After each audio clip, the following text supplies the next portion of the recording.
ቤታችን በሁሉም ነገር ቢሞላም የጎደለውን አንድ ነገር ፍለጋ በፊቷ ተንበርክኬ ስቅስቅ ብዬ ያለቀስኩት እንባ አንድ ቀን በቤቴ ውስጥ ለእልልታ ምክንያት ይሆናል ብዬ ፈጽሞ አስቤ አላውቅም ነበር ትለናለች አንዲት እህታችን። ነገሩ እንዲህ ነው። ከ4 ዓመታት በፊት ነበር በቅድስት ቤተክርስቲያን በእግዚአብሔር ፊት ቃል ኪዳን አስረን ትዳር የጀመርነው። እንደ ማንኛውም ሰው ጎጆ እንድንመሰርት ሕይወትን እንድናሟላ የምንፈልጋቸው ብዙ መሰረቶች ነበሩ።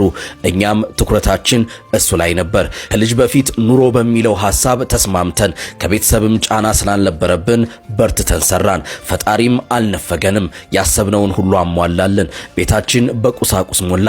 ቤታችን ሲሞላ ልባችን ግን አንድ ነገር ጎደለው። አሁንስ በቃ ፈጣሪ በልጅ ይባርከን ብለን እጃችንን ወደ ላይ ዘረጋን።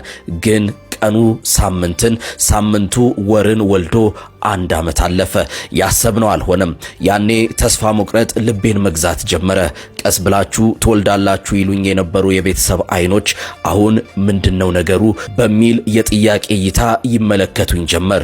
ውስጤ ክፉኛ ተጎዳ። ሌሊቶቼ በእንባ የተሞሉ የለቅሶ ድምጽ ይሰማባቸው ጀመር። ፈጣሪዬን በጩኸት ጠየቅኩት። አምላኬ ሆይ እኔን መመልከት አቅቶ ነው?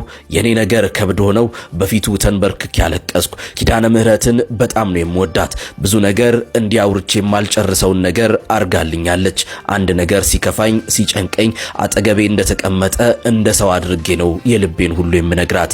ያኔም እማምላክ አልኳት፣ ለምን ዝም አልሽኝ? እኔ ልጅሽ አይደለሁም? ለምን እንዲህ ትጨክኝብኛለሽ? ሌሎች ስላንቺ የሚመሰክሩልሽን እኔ እንድመሰክርልሽ አልፈለግሽም? ለምን ለኔ ማትፈቅጅልኝም? በፊቷ ስቅስቅ ብዬ አለቀስኩ። ልክ በዚያ ሰሞን ለእህቴ ከሰሚነሽ ኪዳነ ምህረት የመጣ የማር እምነት ሰጥተዋት ነበረ። ከሷ ወስጄ ለ3 ተከታታይ ቀናት እምነቷን እየወሰድኩ አንቺን ጠይቄ አፍሬ አላውቅም። ተመልከቺኝ፣ እኔም እንደ ሰው ልጅ ሰጠችኝ ብዬ ልመስክር ብዬ ተማጸንኳት። ብዙም ሳይቆይ ስለ ቃል ኪዳኗ የሚናገሩ አንድ አባት ቲክቶክ ላይ አገኘው። እኔ ያለሁት ክፍለ ሀገር ነበር። ወዲያውኑ ዕጣንና ጧፍ ገዝቼ ይህን ለእናቴ ኪዳነ ምህረት አድርሱልኝ ብዬ በሚሄድ ሰው ላኩ። የልቤን ነገርኳት። አንቺ ልብሽ አይጨክንም፣ እኔ ልጅሽን ተመልከቺኝ፣ እኔም ቤት እልል ይባልልኝ።